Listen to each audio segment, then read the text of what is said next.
As I finished last Sunday's message, I had one particular regret. There was a specific analogy that I felt would have been helpful in suggesting at least one small piece of the answer as to why God sometimes feels absent or hidden from our life.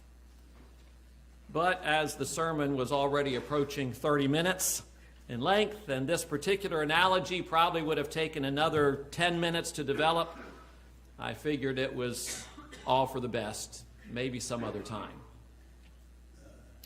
I am capable of doing that once in a while. Okay?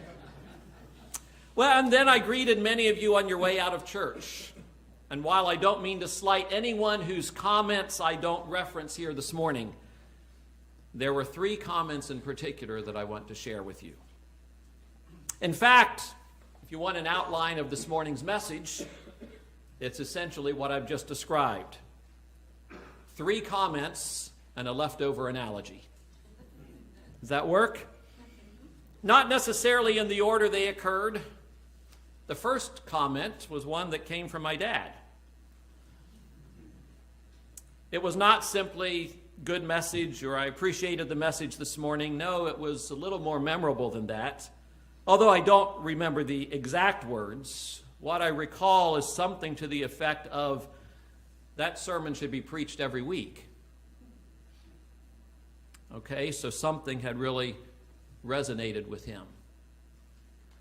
I certainly did not intend at that point to preach it again this morning.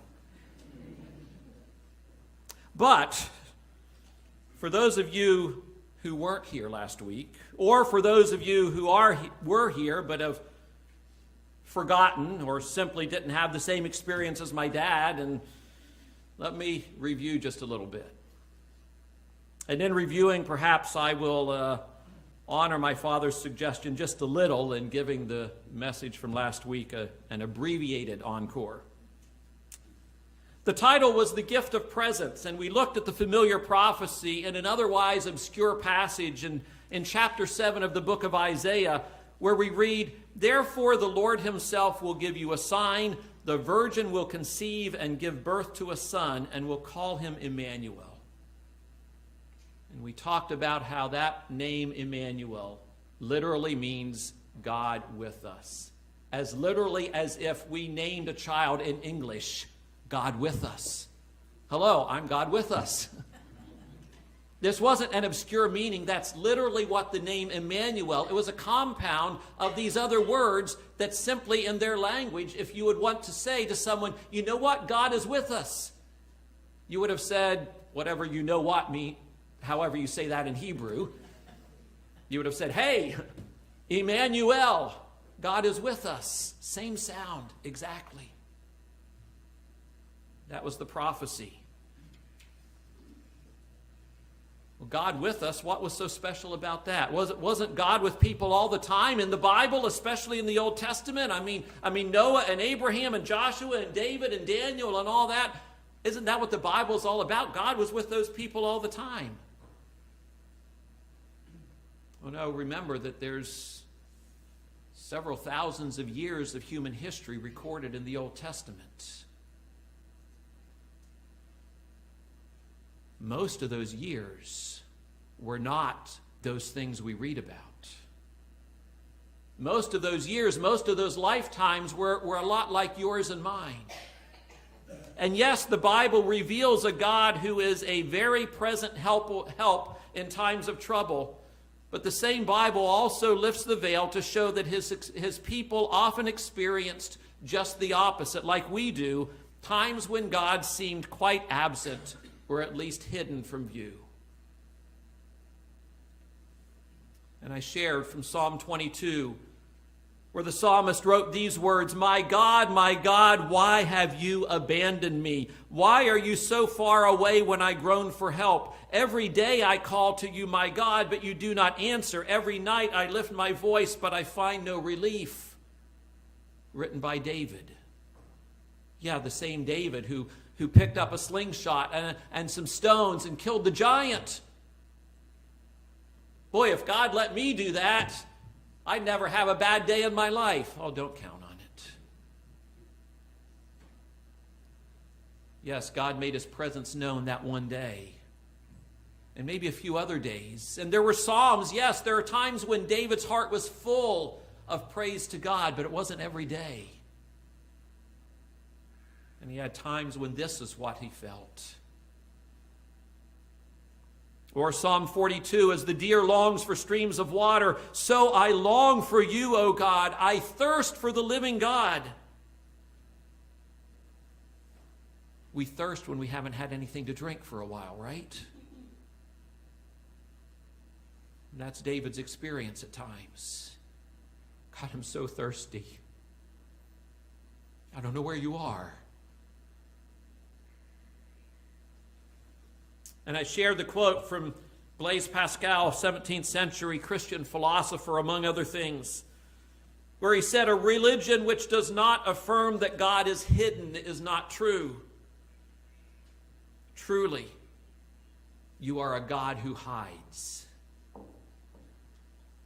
And that may strike our ears a little strangely, but he's speaking truth, that God is not always visible to us. God does not always reveal his presence to us in the same way at all times.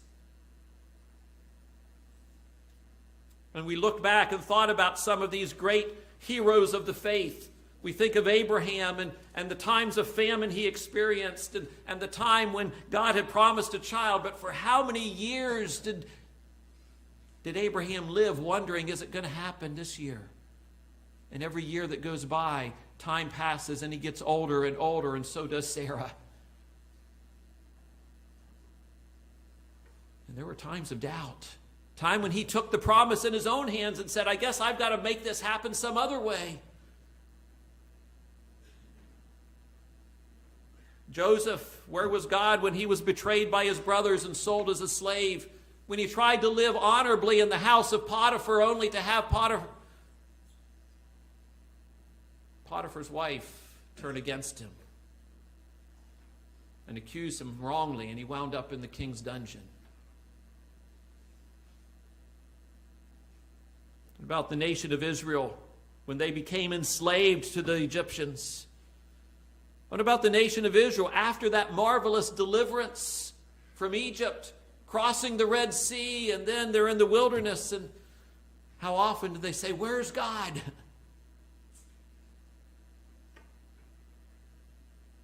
And all the ups and downs of Israel's history, the times of the judges, the prophet Ezekiel who saw this image of God's presence leaving the nation of Israel.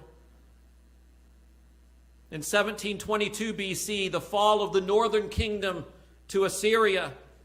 586 BC, about 150 years later, the fall of the southern kingdom of Judah to Babylon. Then those 400 silent years, as they're called, with no recorded prophetic voice. And even when God did speak through his Son and revealed himself through his Son and was with us through his Son, it was still only for really a few short years. And then once more, God's expression of his presence is gone from our sight. See, the reality is that even in the Scriptures, the clear, compelling, unmistakable experience of the presence of God was the exception, not the rule. The reality of Israel's experience of the presence of God can be best summed up in the word precarious. See, some people want a God we can see and feel and predict and control, a God we know is with us in the darkness and the light. We want proof of God's presence. But as we saw last week, a God who is limited by our desires and our plans and our wisdom and our timing and our imagination is not really God at all. God is present. God is also free to choose how and when and to what degree he will reveal or conceal his presence according to his desires and his plans and his wisdom and his timing and his imagination.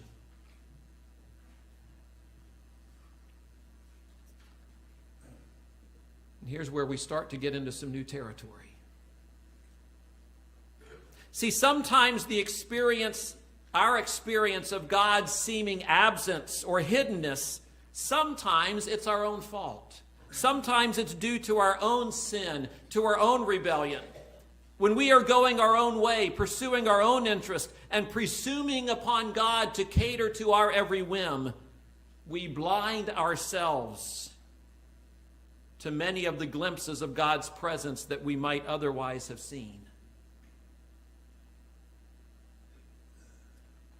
But perhaps sometimes God is actually hiding from us for our good. What? Perhaps sometimes God is actually hiding from us with the firm desire and expectation that we would grow up. Yes, you heard me right.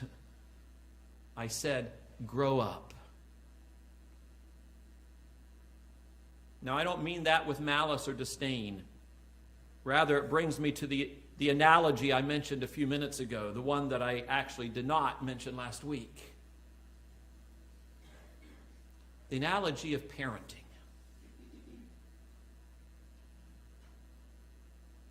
Think of how we care for an infant. Think of how a mother is present with an infant.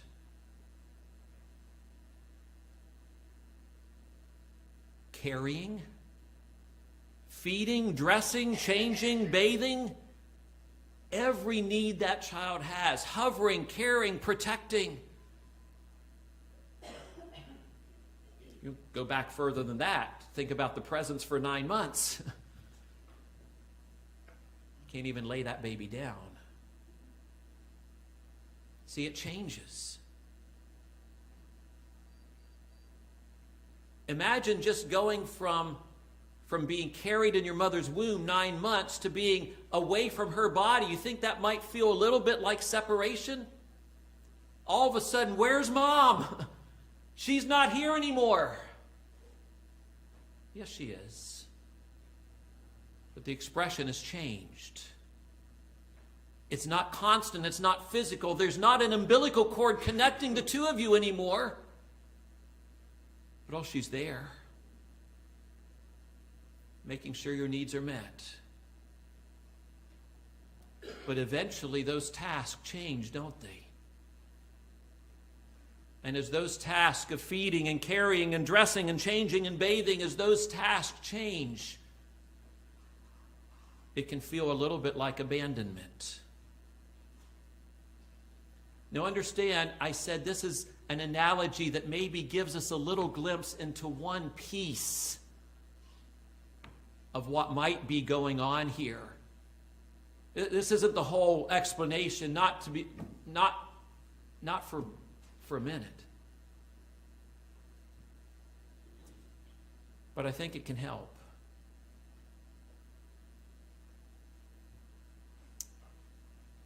I think of the time in Karis's life when we abandoned her, when we hid ourselves from her.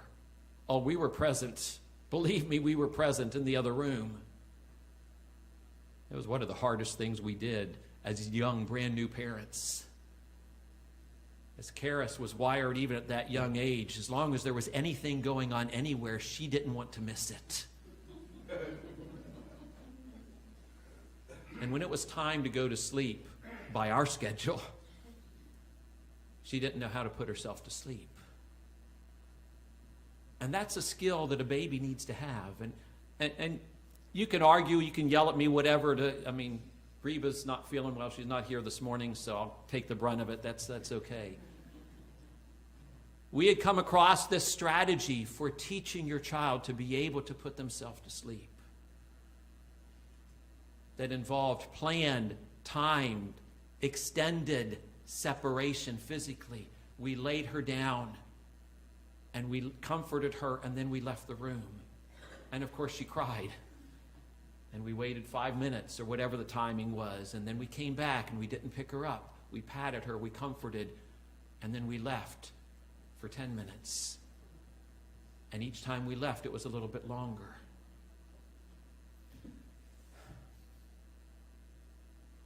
That was hard for both of us, all three of us.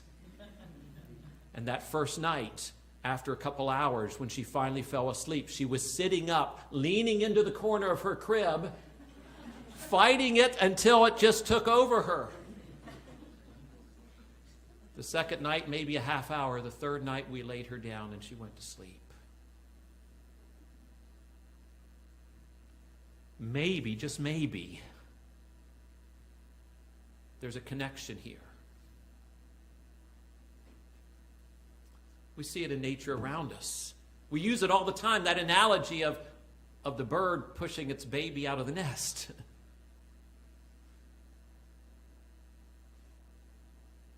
Only when the baby's ready. Instinctively starts to flap, and all of a sudden, I'm flying. Is that mother bird being mean to the baby? No, there's part of growing up that's involved there, isn't there? There's better things ahead for that baby. Better things than a comfortable nest, and all I have to do is open my mouth when mom comes back and drops a worm in it. I mean, that's the life, isn't it? Do we really want to stay there forever?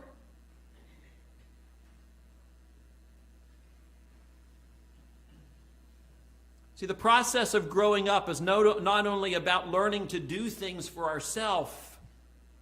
It's not just learning to fly and learning to find our own food.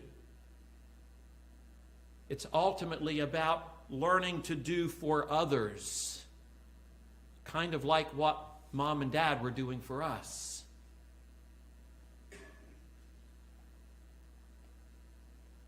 One possible way is having children of our own to take care of. Later on, we might have opportunity to take care of the very parents who took care of us.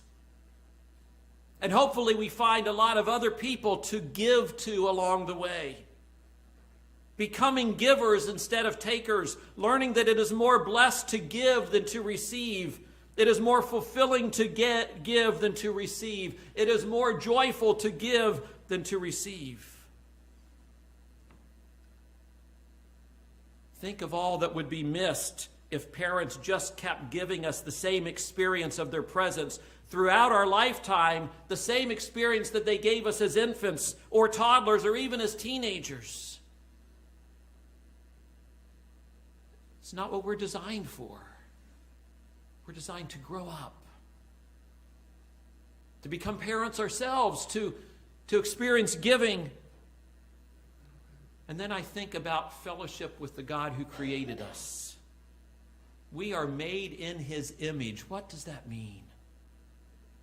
In part, it means we are created with the capacity to be like him in many ways. Think about what happens as our children become adults. The relationship changes, doesn't it? Ideally, if our children have children of their own, all of a sudden there's a special bond there. Oh, this is what it was like. This is what it was like, Mom, to be you. I know you told me, but I had no idea. I had no idea you could love someone this much.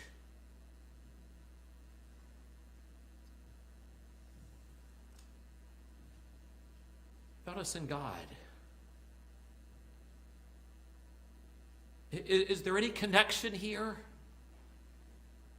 for how God relates to us and how we grow up? And God calls us to grow from being a taker to being a giver, and in that way to share in that part of what it's like to be God? To share in that part of his image in us? To know the joy of loving another person, to know the joy of giving of ourselves to someone else, seeking their good. You know, I can't think of anything I ever received as a child that came anywhere close to giving me the joy or the fulfillment than becoming a parent and giving of myself to do and to be for my children. And I know there are some of you here this morning that never experienced that specific joy and fulfillment. And others of you wondering if you ever will. But it's so much bigger than that. You can still grow up into giving, into finding that joy and fulfillment regardless of the circumstances in your life. I usually don't ask permission from my children. I didn't ask Karis about sharing that incident. But I did ask Noah about sharing this next one. This was just a few months ago, and one of those rare special moments, not entirely rare, but they don't happen often enough, when I think Noah and Reba and I were just sitting around the house, a little more empty than it used to be, a little more empty than it was just a year ago, when there were 6 of us still there, and talking about some things at work.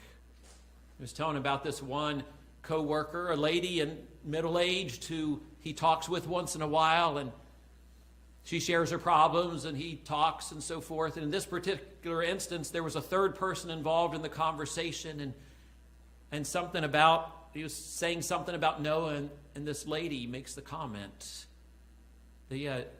Noah's taught me a lot of things. It kind of bowled him over a little bit. He knew he had tried to help, tried to be an encouragement to this person, but to have her say that in front of someone else, Noah's taught me a lot of things.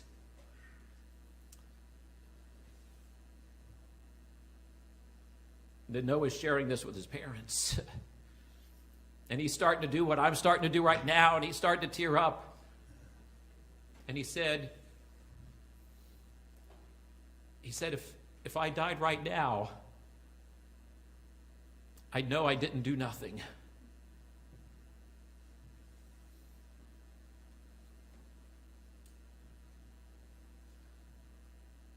I'm not saying that to make Noah look great. Noah's not a parent. Noah's a single young adult who experienced what it's like to give and to have God use that in a meaningful way to touch someone else.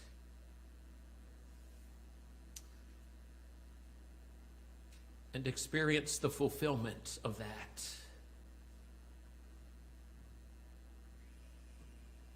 See, this is really where we ended up last week.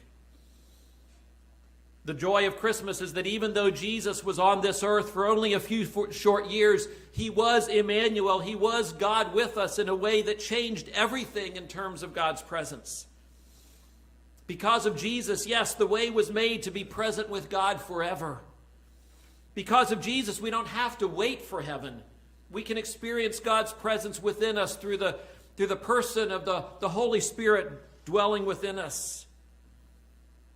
Because of Jesus, God is with us in a whole new way. Last week, I could tell that David Whetstone, usually sits over here, was tracking with me. I could see his response on his face, and someone else who preaches, there's kind of a connection between you sometimes. And afterwards, as he came out and greeted me, he affirmed that yes, that was the case. He said essentially that, and I told him there was more I would have liked to have shared, but there just wasn't time. And he kind of got all excited. He says, yeah, I was thinking of other scriptures you could have gone into, like Colossians 1:26 and 27. And he began to quote, "The mystery that has been kept hidden for ages and generations, but is now disclosed to the Lord's people. To them God has chosen to make known among the Gentiles the glorious riches of this mystery, which is Christ in you, the hope of glory."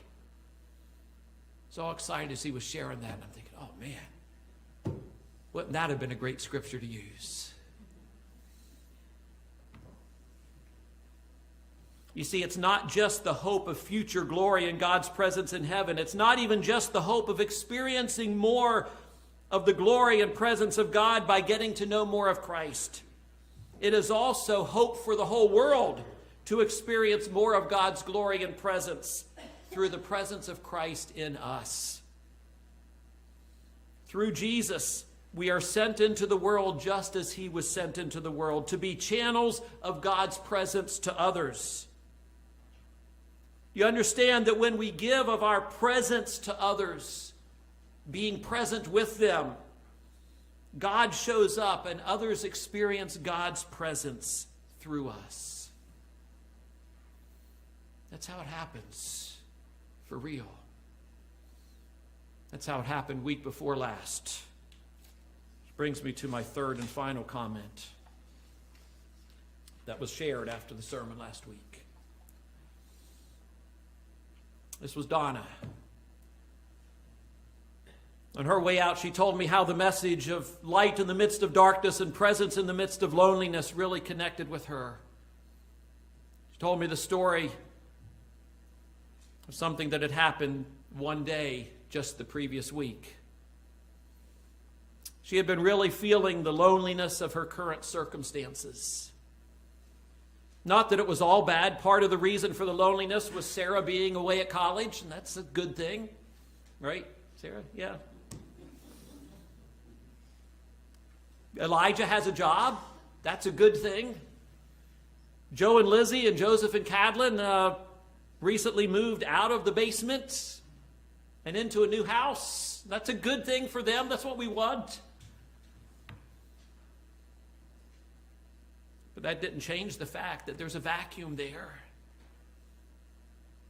And that she felt particularly alone that day and struggling with the likelihood of many more days like that in her future. In the midst of those thoughts and feelings, there was a knock on the door.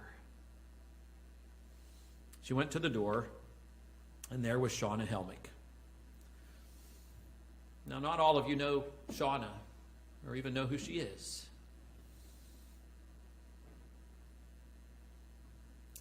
Her mom's sitting back there. Shauna is the daughter of Linda and Bob Helmick. Not all of you know who Linda is. Well, Linda is a sister to Curry Ziegler and to Sherry Ziegler, who's back in the library now teaching kids church. Shauna is 30-ish. Let's just say that Shauna's year has not turned out to be all that she had expected it to be. But in spite of that, Shauna has been doing a bit of giving this year. We've been seeing her frequently here at church. She helped her Aunt Sherry teaching vacation Bible school classes this past summer, and she's currently back in the library right now helping Sherry with kids' church. Well, Shauna came with Linda to our Advent adventure a few weeks ago, primarily geared for kids. But she came during supper. I noticed she and Donna chatting a bit, and at some point during the cookie decorating, Donna commented on some special edible confetti stuff being used for decorations that she thought was really cool. Now, Donna says she thinks the confetti was just like clear and white. Well, so there is Donna struggling with loneliness in the midst of the changes in her life, and there is Shauna at her door with gifts. Pink edible confetti. She obviously went in search of and found it just to bring to Donna, along with hand soap and some hand gel labeled, "On Christmas we wear pink." But it wasn't really about the gifts. It was the gift of being thought of and known and valued, and the gift of another person being present with her, even just for a few moments. But an unmistakable reminder that God's got this. That God knew her and valued her and was present with her in that moment and always. You see how that works? One person giving of themselves to another. In that moment, their messenger from God. The timing was perfect. It was personal. God was there.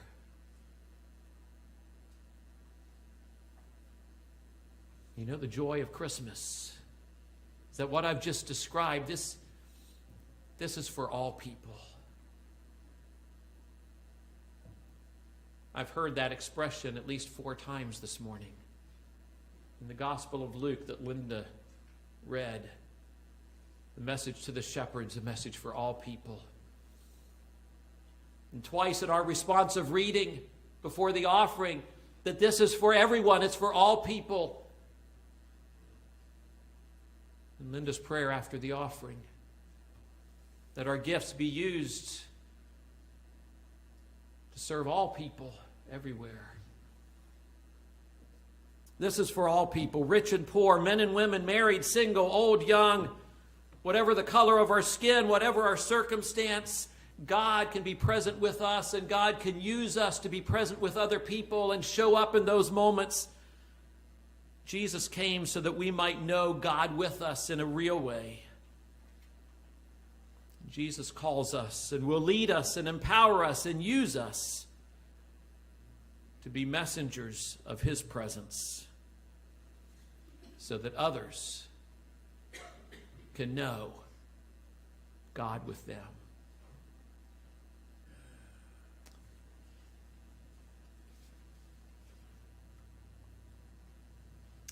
I think when we grow up, when we make our life more about giving than taking, more about giving than receiving,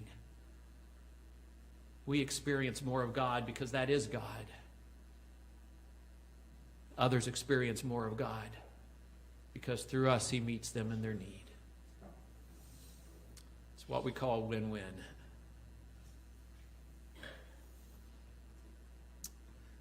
May it be so in and through us.